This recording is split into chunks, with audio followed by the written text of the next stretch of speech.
In the previous video, we learned about sending responses to requests that come into our Express application. But sometimes we may get requests that we don't have anything prepared to handle them with. And usually what happens if we go to our app.js, we are going to, after our routers, we looked at this a little bit when we went through routers, after the router middleware has tried to handle every single path that has come in from a request, if no router exists to handle those, we usually handle that with a 404 and send back an error message. And here, if we go to our app and we try to pass in something that we know doesn't exist, so let's go ahead and do something like blah, blah, blah, hit enter, and we get a 404 not found. You can see this right here in the header. You can see the type. Let's go ahead and look at the response. It's a 404 page. So right here, 404 not found. And back to our network, again, a 404 not found. Well, sometimes we don't want to send an error back to our users. So this is a quick video to show us how to handle redirecting our requests that come in and redirecting them back to something else rather than sending an error. Now, being that we have kind of modified this Express application from being a monolithic web application that creates UIs into more of an API server for users and products, being that our only HTML page that gets rendered is at the index and is handled by our index router right here.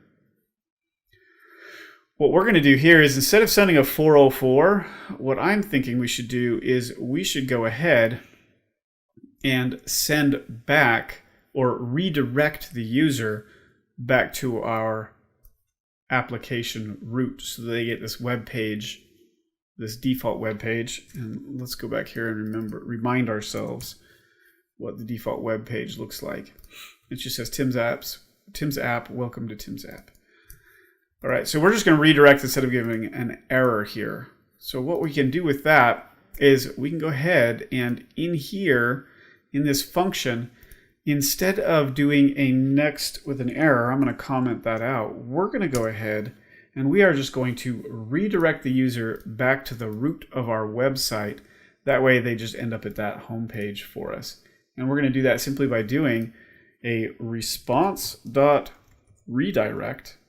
And then in that redirect, we're going to go ahead and do a status code, an HTTP status code of not found, or actually of a redirect, which is a 301 redirect, or 302 redirect, and then a 302 found. Let's look up our HTTP methods really quick, our HTTP status codes, HTTP status codes.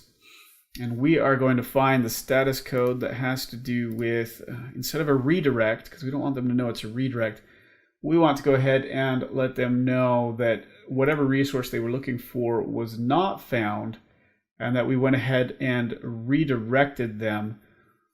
And so we're going to do a 301, and that is a moved permanently status code. So let's go ahead and look at these really quick. I'm going to show you the status codes. Here you can look up HTTP status codes, and under the 300 code we can do redirection, and there's a bunch of different choices. And here we're going to go ahead and say moved permanently, and then we're just going to go ahead and redirect, or we could do a 308 permanent redirect. But we're going to stick with, and it's not a temporary redirect, we always want somebody to be moved back to the home page, but we want them to know that they've been redirected rather than using one of these other status code like success or informational. So let's do a 301 permanently moved as our status code. So we're going to go ahead and, using the response.redirect, we're going to change it to a 301, and again, that is moved permanently. So anything they looked for, we're going to say it was moved permanently, and then we're going to go ahead and say we want them sent to this path.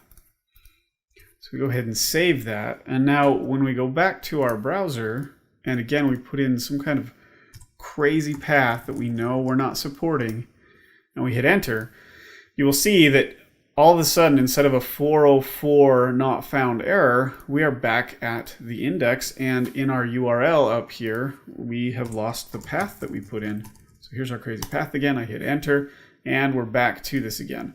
So let's go ahead and open up our inspector, and let's go to network so we can see what's happening here. And let's try that again, slash some crazy path that we know we aren't handling, hit enter. And here you can see this was the request right here. If we look at the headers, we're looking for this crazy path right here, which we know doesn't exist. And when we did the get, the status code we got back was a 301 moved permanently. And then it told us to go to the slash, or to the root of the website. And because of that, we get a redirect. We go from here to here. And then now this is our actual response, which is, of course, our web page for the index of our website. So now, instead of throwing crazy errors, we're going to go ahead and redirect them back to the index. Now, this isn't necessarily a practical example, but it is an example of how you might handle redirecting a user if one of your resources has been removed or moved or changed its locations. In other words, if my product router is no longer on products, but I decided to change it to product, I may have a separate router for products, and then in the slash, and as well as any other route that might be in there, I might handle that with a redirect, a 301 redirect to this product path. And then that way, anybody who's used to the old API, which is with the products, they are going to automatically get rerouted back to the product. So this is useful when you are rearranging your active deployed website and you are changing the location of resources by changing the actual paths to get to those resources. And you may have users that have websites or web service, they have websites or front ends or applications that are used to this path, but you've changed it to a different path. And that's where you would use a response.redirect with a 301 and then redirect them to the new path. And maybe we need to show an example of that. So let's go ahead and undo this. And I'm going to go ahead and show you an example of what would happen if we had moved our products to a different URL. So I'm going to go ahead and copy this. And let's say that our products router, we decided it was just under product instead of products, and that we needed a router called product. And of course, the path that this holds is just product. This is the old, so let's go ahead and note this as old. And this is the new, so we know exactly what we're dealing with. Oops. And anybody who comes into this path, we want to redirect them to the new location of all of our products. And so we're going to go ahead and redirect anybody that comes in under products to product. And we can do that simply by commenting this one out. And then down here, we can do a similar thing that we did here with this error catch. And we put it just before this product. Actually, we would probably want to put it after the product. So let's go ahead and move this old one out. Let's put it right down here. That way this one will catch all product requests. And then anything that was with the old URL of products, we're just going to go ahead and we are going to handle that down here in this app.use. And then we are going to go ahead and use the path products as the path that we're going to be dealing with. And then inside of this, we are going to go ahead and do our response.redirect, response.redirect, and then we're going to do a 301 status code for permanently moved. And then we are going to give it the new path, which is product. All right. Semicolon to terminate that statement. And let's go ahead and look at this. It says that our app has crashed because, of course, we have a... Let's go ahead and put this back to our products router. Save. See if our application restarts. All right. Looks like everything is restarted. So we still have our products router handling our product, but we've moved from this URL to this URL, or this path, And we're now going to handle all of these with a redirect to the new location of all products. Let's go ahead and let's try to load /products, hit enter.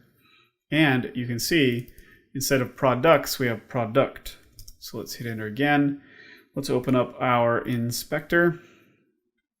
Let's go to our network. Let's reload the page. All right. And then let's try to get to products. We will see that we have a products request. And if we look at the headers, for that products path, we get a 301 moved permanently. And then the new path that we should go to is a product. So the browser responds to a 301 redirect automatically. We don't actually have to do anything. And then it redirects the browser to the new path, and we are back to getting a list of products. So now we've got a handler that handles a change in our path for a particular resource in our page. So this is where a response.redirect comes in super handy, is when you have a running live production application. You've got clients that are actually using your API, and you decide that you want to change the URL, but you don't want to negatively impact your current users. You can always use a 301 redirect and redirect them to the new path in your website for that resource. So this is a quick video on a response.redirect. If you want, make sure you go to the Express documentation, look in the API, and look up response.redirect, and make sure you understand how redirect works within an Express application.